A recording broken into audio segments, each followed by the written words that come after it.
उत्तर प्रदेश के एक छोटे से गांव में रामू नाम का एक मेहनती किसान रहता था। वो सुबह सूरज निकलने से पहले खेत में पहुंच जाता और देर शाम तक मेहनत करता।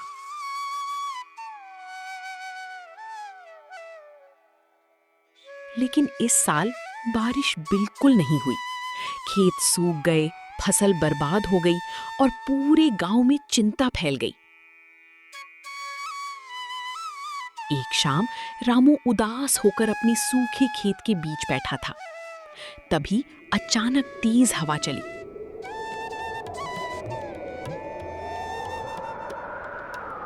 खेत के बीचों बीच पुराना पीपल का पेड़ जोर जोर से हिलने लगा। उसी समय मिट्टी के नीचे से हल्की सुनहरी रोशनी निकलती दिखाई दी। रामू घबरा गया। उसने साहस करके मिट्टी हटानी शुरू की।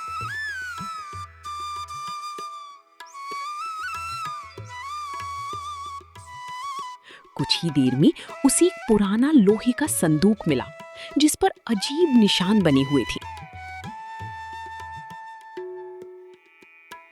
जैसे ही उसने संदूक को छूने की कोशिश की, पीछे से किसी की भारी आवाज गूंजी। रुको रामू, इस संदूक को खोलने की जल्दी मत करना।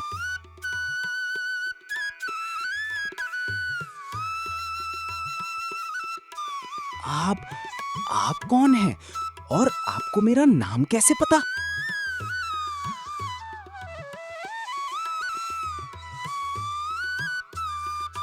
मैं इस खेत का पुराना रखवाला हूँ। इस संदूक में सिर्फ दौलत नहीं, एक बड़ी परीक्षा छिपी है।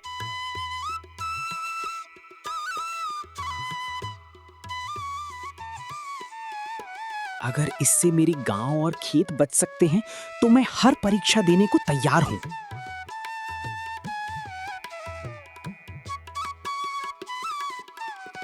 तो कल सूर्योदय से पहले इसी जगह आना। लेकिन याद रखना, अगर लालच किया तो सब कुछ खो दोगे। रामू ने संदूक को वहीं छोड़ दिया और घर लौट आया।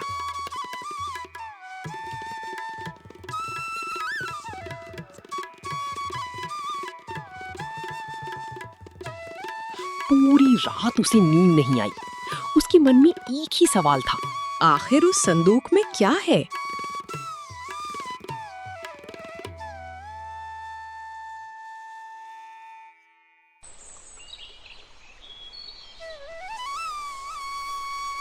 अगली सुबह सूरज निकलने से पहले ही रामू अपने खेत पहुंच गया। चारों ओर घना कोहरा फैला हुआ था। हवा बिल्कुल शांत थी।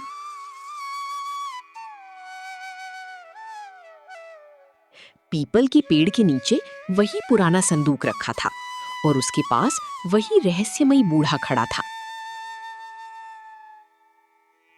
बूढ़े ने मुस्कुराकर रामू की ओर देखा और कहा, तुम समय पर आ गए। अब तुम्हारी पहली परीक्षा शुरू होती है। उसने संदूक पर हाथ रखा। अचानक संदूक चमकने लगा।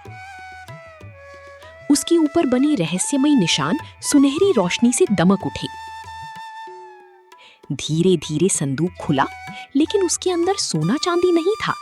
उसमें केवल एक छोटी मिट्टी की थैली और एक लकड़ी की पट्टी रखी थी, जिस पर लिखा था, जो धरती का सम्मान करेगा वही इसका आशीर्वाद पाएगा। रामू ने मिट्टी की थैली हाथ में उठाई। तभी तेज हवा चली और उसके सामने 3 रास्ते दिखाई दिए। हर रास्ते पर एक अलग परीक्षा उसका इंतजार कर रही थी। बाबा, इनमें से सही रास्ता कौन सा है? सही रास्ता कोई नहीं बताता बेटा। किसान अपनी समझ और ईमानदारी से रास्ता चुनता है। अगर मैं गलती कर बैठा तो? गलती से मत डरना, लालच से डरना। इधर आओ, यहाँ सोने के सिक्के तुम्हारा इंतजार कर रहे हैं। मेरे पास आओ, तुम्हें कभी मेहनत नहीं करनी पड़ेगी। सच्ची मेहनत का रास्ता कठिन है, लेकिन मंजिल सबसे सुंदर है। मैं वही रास्ता चुनूंगा जहां मेहनत और सच्चाई हो। जैसे ही रामू तीसरे रास्ते पर कदम रखता है, पूरी धरती जोर से कांपने लगती है और सामने एक रहस्यमयी गुफा का दरवाजा खुल जाता है।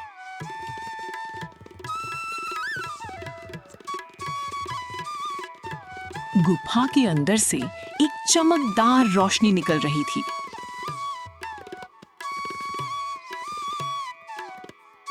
लेकिन उसके साथ किसी के कदमों की आवाज भी सुनाई दे रही थी। क्या गुफा में कोई इंसान था या कोई और रहस्यमयी शक्ति? रामू ने हिम्मत जुटाई और धीरे धीरे गुफा के अंदर कदम रखा।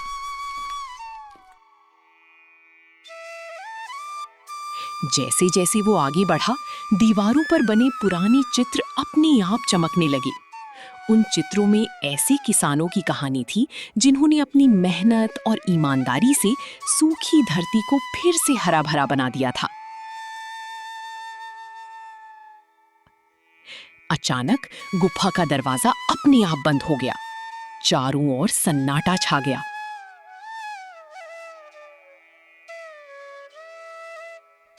तभी गुफा के बीचों बीच एक तेज सुनहरी रोशनी फैली और उसमें से एक दिव्य वृद्ध प्रकट हुए।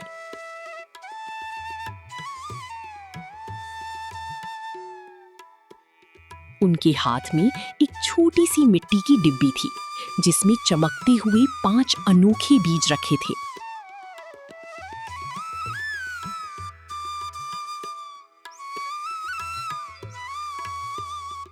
रामू, तुमने लालच नहीं चुना, इसलिए तुम इस परीक्षा में सफल हुए हो।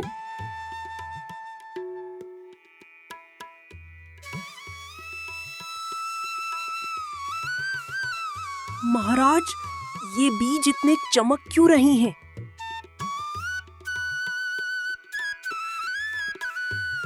ये साधारण बीज नहीं है। इन्हें केवल सच्चा और मेहनती किसान ही उगा सकता है।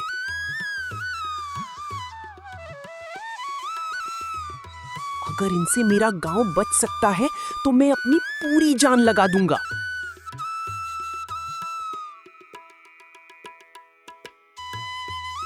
याद रखना, इन बीजों को बोने से पहले तुम्हें एक भूखे इंसान की मदद करनी होगी। बिना दया के इन बीजों में कभी जीवन नहीं आएगा।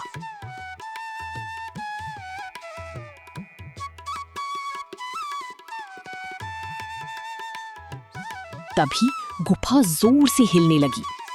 जल्दी जाओ, समय बहुत कम है। रामू डिब्बी लेकर तेजी से गुफा से बाहर निकला।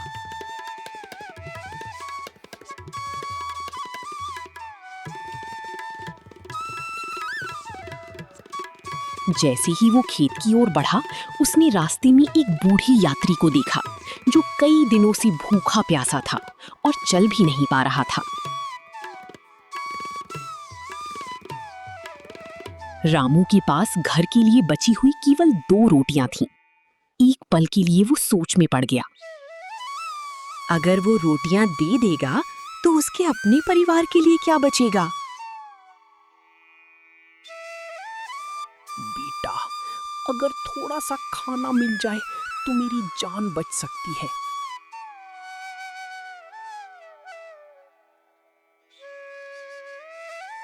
मेरे घर में भी खाने की कमी है, लेकिन आपको इस हालत में छोड़ भी नहीं सकता।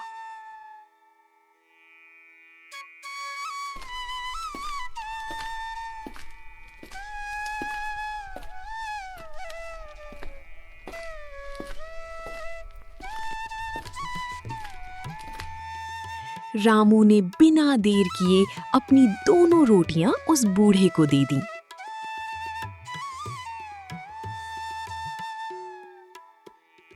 तभी अचानक चारों ओर तेज सुनहरी रोशनी फैल गई। भूखा बूढ़ा मुस्कुराया और धीरे धीरे उसका रूप बदलने लगा। वो कोई साधारण इंसान नहीं था।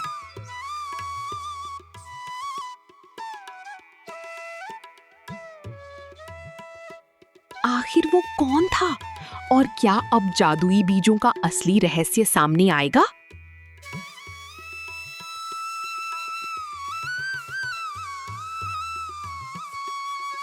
सुनहरी रोशनी धीरे धीरे पूरे खेत में फैल गई। रामू ने अपनी आंखें ढक ली। जब रोशनी कम हुई तो उसने देखा कि भूखा बूढ़ा अब एक दिव्य पुरुष के रूप में खड़ा था। उनके चेहरे पर तेज था और हाथ में चमकता हुआ कमंडल था। रामू तुरंत उनके चरणों में झुक गया।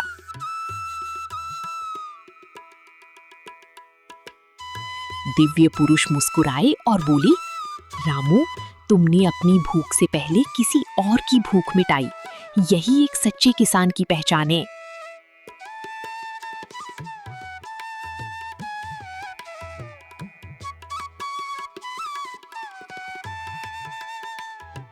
उन्होंने कमंडल से कुछ बूंदें सूखी धरती पर गिराईं। देखते ही देखते सूखी मिट्टी में हरियाली की हल्की लहर दौड़ गई।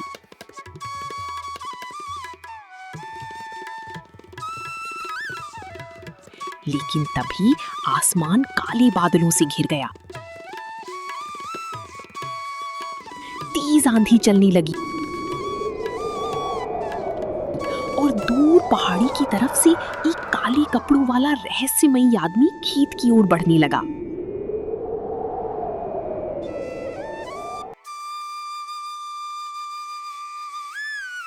महाराज, ये आदमी कौन है? ये कालसेन है, लालच का दास। इसे जादुई बीजों की शक्ति चाहिए। रामू, वे बीज मुझे दे दो।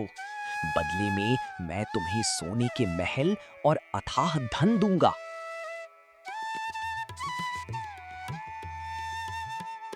मेरे लिए मेरे गांव की खुशहाली किसी भी दौलत से बड़ी है। तो फिर तैयार हो जाओ, आज तुम्हारी हिम्मत की आखिरी परीक्षा होगी। डरना मत रामू, जब तक तुम्हारा मन सच्चा है, कोई बुराई तुम्हें हरा नहीं सकती। कालसेन ने अपना जादुई डंडा हवा में घुमाया।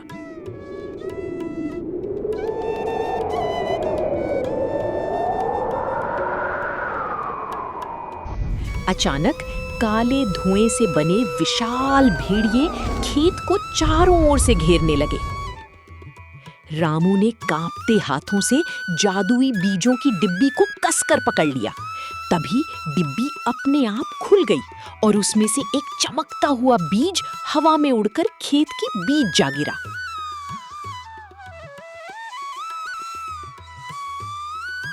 जैसे ही बीज मिट्टी को छुआ, धरती जोर से कांप उठी। उसी जगह से एक विशाल सुनहरा बरगद का पेड़ उगाया, जिसकी चमक से काले भेड़िए पीछे हटने लगे।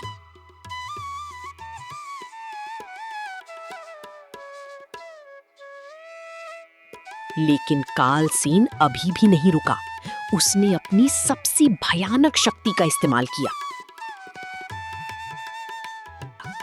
आसमान में बिजली चमकी और काले बादलों के बीच से एक विशाल छाया दानव नीचे उतरने लगा। क्या रामू उस राक्षसी शक्ति का सामना कर पाएगा?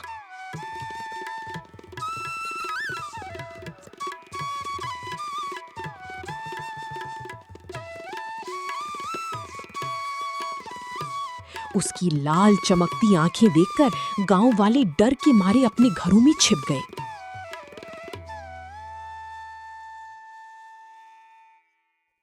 कालसेन जोर जोर से हंस रहा था। अब कोई इस गांव को नहीं बचा सकता।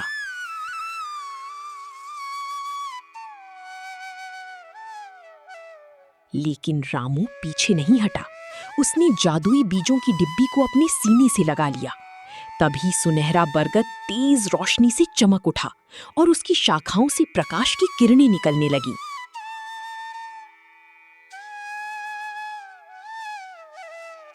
रामू, अभी भी समय है।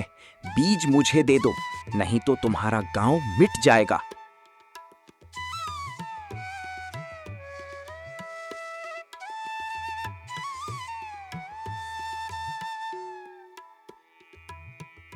मैं अपनी आखिरी सांस तक अपने गांव और अपनी धरती की रक्षा करूंगा।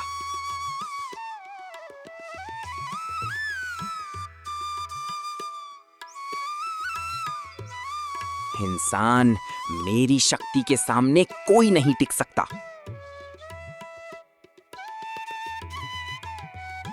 रामू, याद रखो, सच्ची ताकत हथियारों में नहीं बल्कि निस्वार्थ दिल में होती है।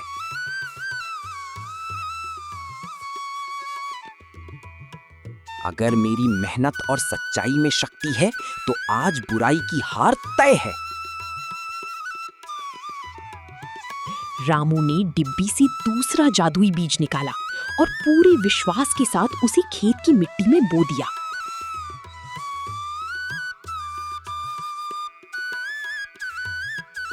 जैसे ही बीज धरती में समाया, चारों ओर तेज सुनहरी रोशनी फैल गई। कुछ ही पलों में मिट्टी से सुनहरी गेहूं की विशाल बालियां उगाईं। उनकी चमक से पूरा खेत जगमगा उठा।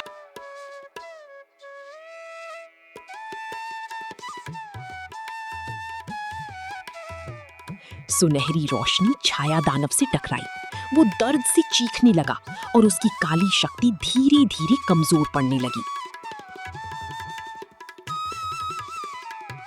लेकिन तभी कालसेन ने अपना सबसे खतरनाक मंत्र पढ़ा। धरती में गहरी दरारें पड़ने लगी। खेत के बीचों बीच एक विशाल काला भंवर बन गया जो जादुई बीजों को अपनी ओर खींचने लगा। अगर बीज मेरे नहीं हो सकते तो किसी के भी नहीं होंगे।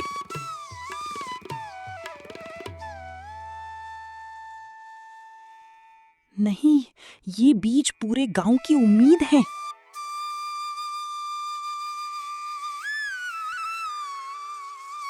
रामू, अब अंतिम निर्णय तुम्हारे हाथ में है। अपने स्वार्थ को त्यागोगे तभी धरती की असली शक्ति जागेगी।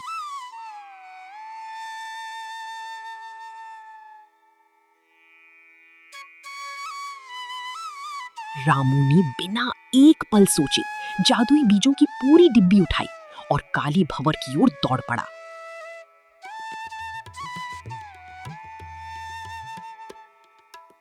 पूरा गांव सांस रोके ये दृश्य देख रहा था।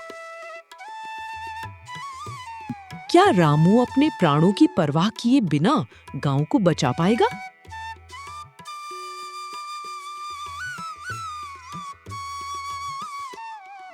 रामू पूरी ताकत से काले भंवर की ओर दौड़ा। तेज हवाएं उसे पीछे धकेल रही थीं, लेकिन उसके कदम नहीं रुके।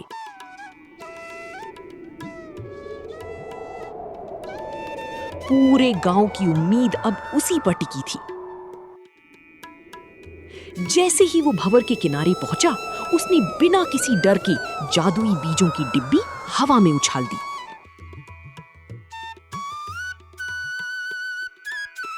डिब्बी खुल गई और पांचों जादुई बीज आसमान में चमकने लगे। अगले ही पल वे बिजली की गति से खेत के 5 अलग-अलग कोनों में गिर पड़ी। अचानक धरती जोर से कांपी। बीजों से सुनहरी जड़ें निकलने लगी जो पूरे खेत में फैल गई।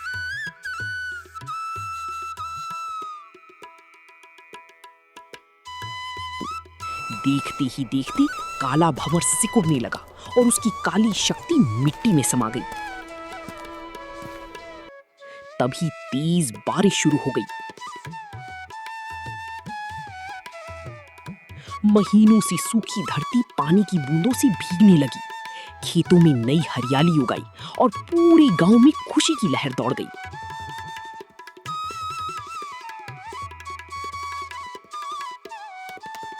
लेकिन कालसेन अभी भी हार मानने को तैयार नहीं था।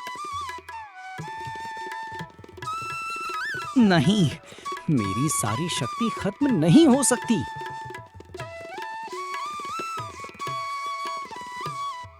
जिस ताकत की नींव लालच पर हो, उसका अंत तय होता है।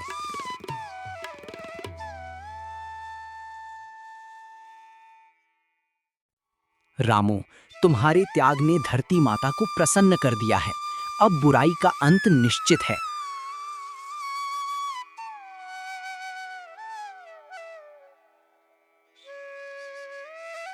मैं वापस आऊंगा, एक दिन फिर लौटूंगा।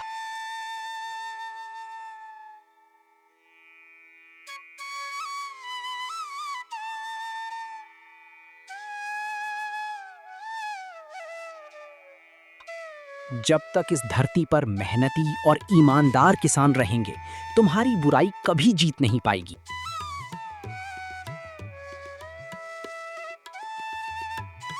इतना कहते ही कालसेन काली धुएं में बदलकर हमेशा के लिए गायब हो गया।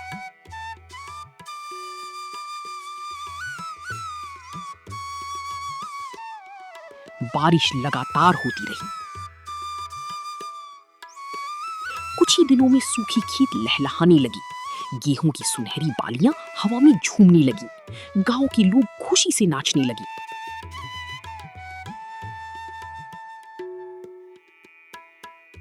दिव्य पुरुष ने मुस्कुराकर रामू के कंधे पर हाथ रखा। रामू, आज से ये खेत सिर्फ तुम्हारा नहीं, पूरे गांव की आशा का प्रतीक होगा। मैं वचन देता हूं कि इस धरती की सेवा हमेशा ईमानदारी और मेहनत से करूंगा। रामू की जय, मेहनत की जय, धरती माता की जय।